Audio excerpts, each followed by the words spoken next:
SC OBC Hindu नहीं है क्या? यही हमारी गलती है। सरकार जो वो बेटी पढ़ाओ बेटी बचाओ की बातें कर रही है, हम लोग को मारा जाता है, पीटा जाता है, उसमें बेटियां नहीं होती हैं क्या?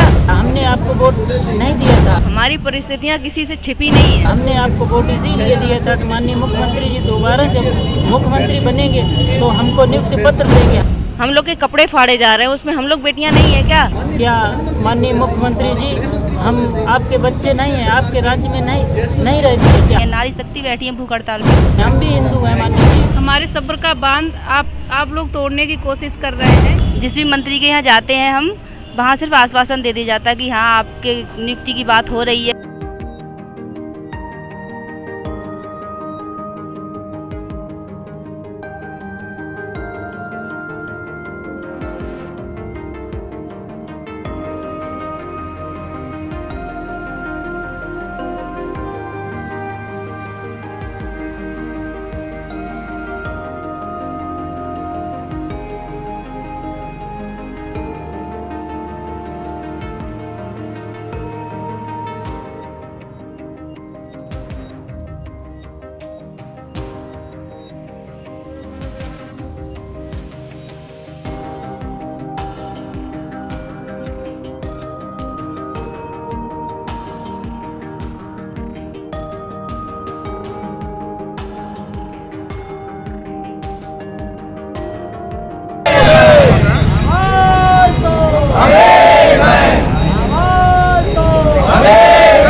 उन्नत शिक्षक भर्ती में आरक्षण घोटाला हुआ, सरकार ने माना भी, फिर मुख्यमंत्री के आदेश से 6800 की लिस्ट आई OBC SC वालों की।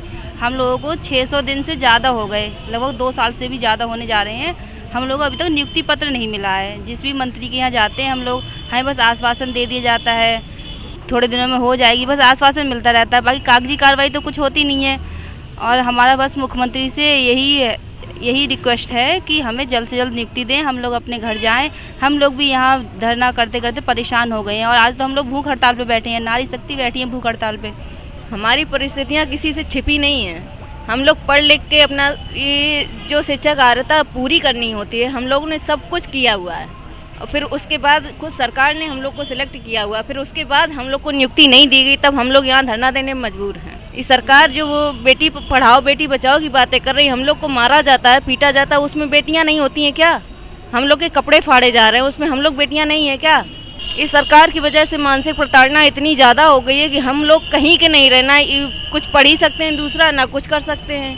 यहाँ बैठे बैठे ना तो दूसरा कोई भर्ती आ रहा है, ना हम लोगों को ईद नहीं दे रहे। क्यों नहीं दे रहे हैं? हम कोई गुनाह किए हैं क्या? हम लोग पढ़ लिख के यहाँ बैठे हुए हैं, हमारा हक हमको दे दीजिए, हम लोग घर चले जाएंगे आराम से, बस कोई दिक्कत नहीं है। वो यहाँ बताएं धरना स्थल बना हुआ है, आप लोग वहीं जाइए, आप लोग की बात सुनी जाएगी, लेकिन बात सुनने का तो दूर कोई देखने तक नहीं आता है। यहाँ पे कौन सुनेगा बात हमारी? 43वां दिन भूख हड़ताल का है, तो आप समझ सकते हैं कि कितना लंबा अरसा हो चुका है। ये हमारे सब्र का बांध आप लोग तोड़ने की कोशिश कर रहे हैं। आप मत तोड़िए सब्र का बांध। भूख हड़ताल से बढ़कर और क्या ही हम लोग कर सकते हैं।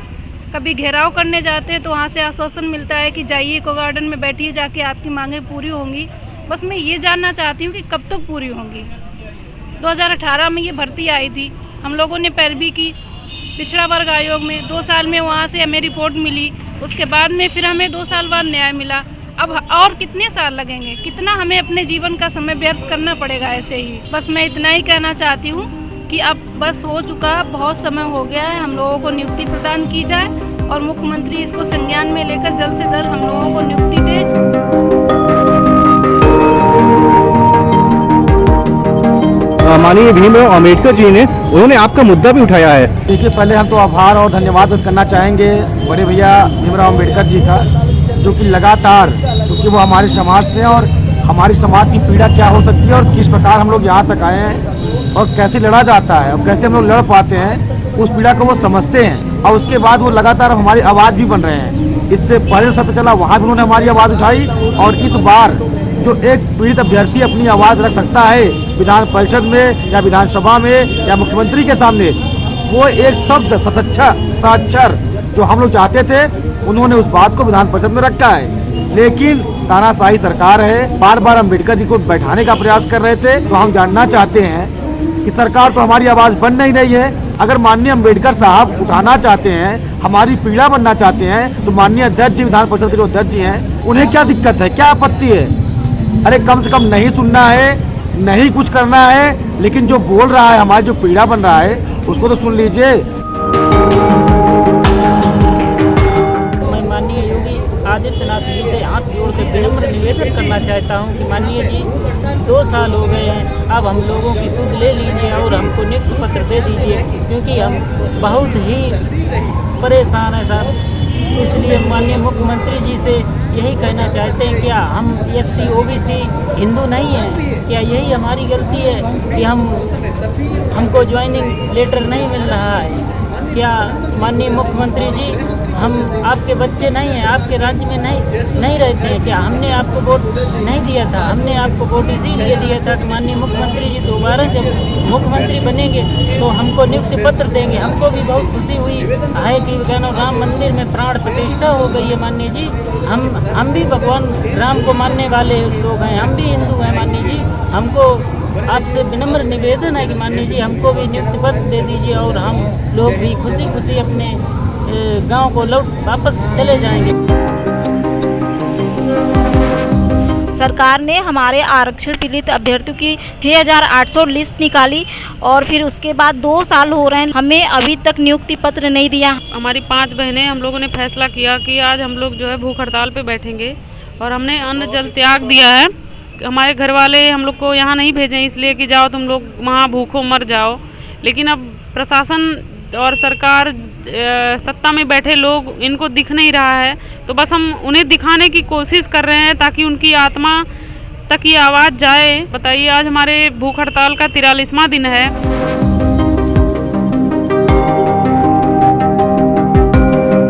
मुख्यमंत्री जी जो वादा किए थे विधानसभा चुनाव के दौरान, उन्होंने गलती स्वीकार की। अपने विभाग की 6800 पद ऐसे थे जिन पर पिछड़ों और दलित वर्ग के बच्चों का चयन होना चाहिए था, जो नहीं हो पाया था।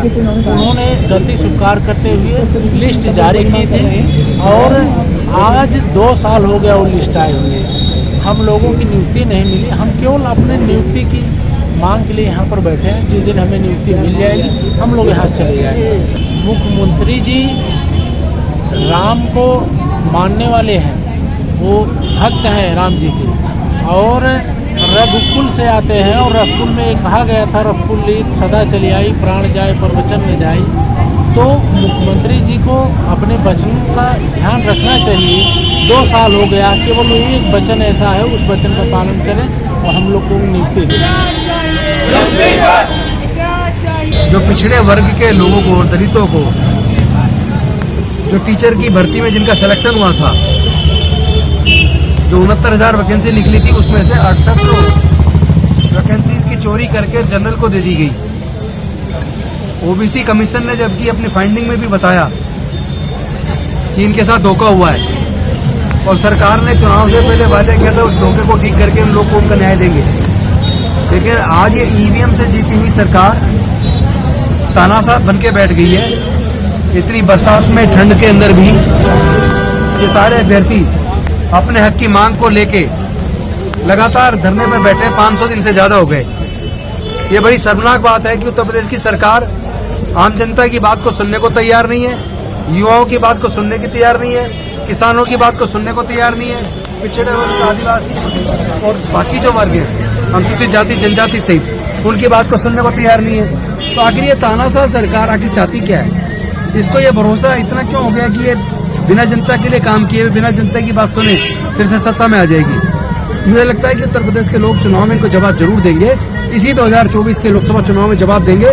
ये जो बार बार ईवीएम से जीत के आने वाले लोग आम जनता की वोट की कीमत नहीं समझ रहे हैं। मैं समझता हूँ कि पूरे देश के अंदर आज ईवीएम हटाओ, बैलेट पेपर वापस लाओ का आंदोलन जो चल रहा है, उस आंदोलन को सफल बनाना इसलिए भी जरूरी है कि जो पूरे देश के अंदर लाखों की मात्रा में जो कर्मचारी ओल्ड पेंशन स्कीम को वापस लागू करवाने की मांग कर रहे हैं, और इधर इतने सारे अभ्यर्थी जो टीचर के एग्जाम को पास करके अपने सिलेक्शन का इंतजार कर रहे थे कि उनको ज्वाइनिंग लेटर मिलेगा, लेकिन उनकी जो हकमारी हुई है, मुझे लगता है कि ये जब तक बैलेट पेपर वापस नहीं आता, ईवीएम रहेगी, तब तक, क्योंकि उन्हें जनता का वोट नहीं चाहिए, वो इन्हीं से जीत रहे हैं, तब तक वो इन लोगों की मांग को भी मानने वाले नहीं है, लेकिन पूरे देश के लोग आज इन लोगों के साथ खड़े हैं, इन शिक्षक भर्ती घोटाले के विरोध में, इनको इनकी मांग के साथ खड़े हैं और हम लोग भी खड़े हैं और डट के तब तक इस लड़ाई को लड़ेंगे जब तक इनको न्याय न मिल जाए।